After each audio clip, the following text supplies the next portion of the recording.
মধু পড়াশোনা করতে খুব ভালোবাসতো। রোজ সকালে ও স্কুলে যাওয়ার জন্য তৈরি হতো, কিন্তু ওর সৎ মা পুষ্পা ওকে দিয়ে ঘরের কাজ করিয়ে নিত। এই মেয়ে, কোথায় যাচ্ছিস তুই? কাজগুলো কি তোর মা এসে করবে? তুমি আমার মাকে নিয়ে এরকম ভাবে কথা বলো কেন? সে তো আর এই পৃথিবীতেই নেই। আর আমি ঘরের সব কাজ করে দিয়েছি মা, এবার আমাকে স্কুলে যেতে দাও। আহা, স্কুলে যাবে? স্কুলে গিয়ে কি করবি শুনি? একটা মেয়ে হয়ে এত পড়াশোনা করার কোনো দরকার নেই। মা, আমার স্কুলে যেতে দেরি হয়ে যাচ্ছে। আমার টিফিন কোথায়? এ কি রে, তুই আমার রাজুর জন্য টিফিন বানাসনি? মা, আজকে ঘরের সমস্ত কাজ করতে করতে অনেক দেরি হয়ে গিয়েছিল, তাই টিফিন বানানোর সময় পাইনি। এত তাড়া তোর? যা, শিগগিরই গিয়ে রাজুর জন্য টিফিন বানিয়ে নিয়ে আয়, আর আমার সকালের খাবার তৈরি কর। তাহলে তো আজ স্কুলে যেতে অনেক দেরি হয়ে যাবে মা। আমার কথা কানে যায়নি তোর? যা বলেছি তাই কর, না হলে কিন্তু এরপর স্কুলে যাওয়াটাও বন্ধ করে দেব। মধুর স্কুলে যাওয়া যাতে বন্ধ না হয়, তাই ও সবকিছু মেনে নিয়ে রবির জন্য টিফিন আর পুষ্পার জন্য খাবার নিয়ে এলো। মা, এবার আমি স্কুলে যাই। দাঁড়া, এখনো সব কাজ শেষ হয়নি। এবার বাজারে গিয়ে এই সমস্ত জিনিস কিনে আন। মধু বুঝতে পেরেছিল যে আজ আর ওর স্কুলে যাওয়া হবে না। এইভাবে পুষ্পা মধুর সমস্ত কাজে ওকে বাধা দিত। ধীরে ধীরে মধু আর রাজু দুজনেই বড় হয়ে গেল। একদিকে মধু যেমন কলেজে মন দিয়ে পড়াশোনা করত, তেমনি অন্যদিকে রাজু ওর বন্ধুদের সাথে এদিক ওদিক ঘুরে ঘুরে বেড়াতো। একদিন রাজু বাড়ি ফিরে ওর মাকে চেঁচিয়ে বলল, মা, আমার একটা নতুন ফোন চাই। আমার সব বন্ধুদের কাছে নতুন ফোন আছে, তাই আমারও চাই। দুদিন আগে তোর কলেজের মাইনে দিতে গিয়ে সব টাকা খরচা হয়ে গেছে। এখন কোথা থেকে নতুন ফোনের টাকা পাবো বল? ওসব আমি জানি না, আমার নতুন ফোন চাই, এই বলে দিলাম। আচ্ছা ঠিক আছে বাবু, তুই এত রাগ করিস না। এই মধু, একটু এদিকে আয় তো। মধু রান্নাঘরে খাবার তৈরি করছিল। পুষ্পার ডাক শুনে ও তাড়াতাড়ি সেখানে গেল। কি হয়েছে মা? কাল থেকে তোর টিউশন যাওয়া বন্ধ। তোকে পড়ানোর জন্য আমি অত টাকা খরচা করতে পারবো না। এ কি বলছো মা? এটা আমার কলেজের শেষ পরীক্ষা। যদি তুমি আমাকে টিউশন না যেতে দাও, তাহলে আমি পরীক্ষায় পাশ করব কি করে? তুই পরীক্ষায় পাশ করলি না ফেল করলি তাতে আমার কিছু যায় আসে না।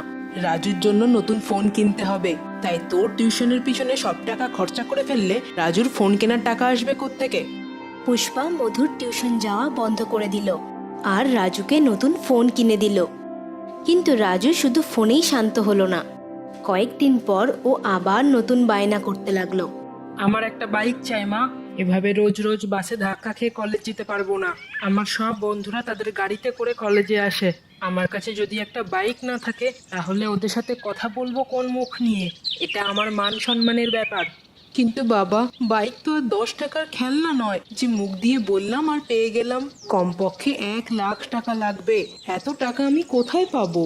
আমার মনে হয় মধুর মতো আমিও তোমার সৎ ছেলে, না হলে কেউ নিজের ছেলেকে এভাবে মুখের উপর না বলতে পারে না। রাজুর এই কথা শুনে পুষ্পা মনে মনে ভাবল, রাজু আমার একটা মাত্র ছেলে, আর মা হয়ে আমি ওর খুশির জন্য এইটুকু করতে পারবো না? কালই ওকে আমি বাইক কিনে দেব, তবে আমাকে কাল্লু সিং এর কাছ থেকে কিছু টাকা ধার নিতে হবে। পুষ্পা কাল্লু সিং এর কাছে গিয়ে কিছু টাকা ধার নিল। আর পরের দিনই রাজুর নতুন বাইক চলে এলো। রাজু ওর মায়ের দুর্বলতা বুঝতে পেরেছিল আর এর সুযোগ নিয়ে প্রতিদিন কিছু না কিছু নতুন জিনিস চাইতে লাগলো। এদিকে পুষ্পা সেগুলোকে পূরণ করার জন্য কাল্লু সিং এর কাছ থেকে টাকা ধার নিত। একদিন কাল্লু সিং তার দলবল নিয়ে পুষ্পার বাড়িতে এলো। এতদিন ধরে আমার কাছ থেকে রোজ টাকা ধার নিয়ে সেসব শোধ করার কোনো নামগন্ধ নেই দেখছি।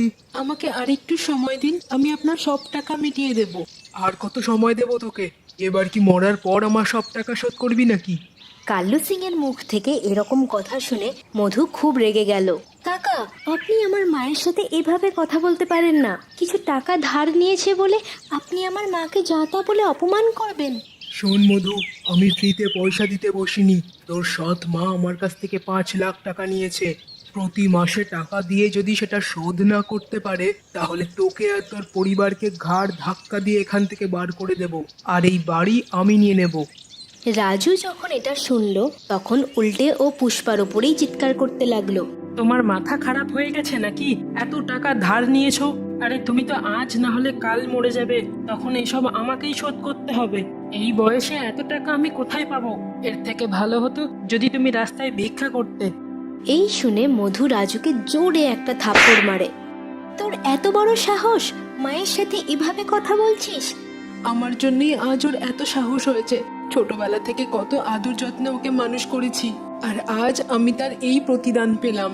অথচ তোর সাথে আমি সব সময় সৎ মায়ের মতো ব্যবহার করেছি, কিন্তু তুই আমাকে নিজের মায়ের মতো ভালোবেসেছিস।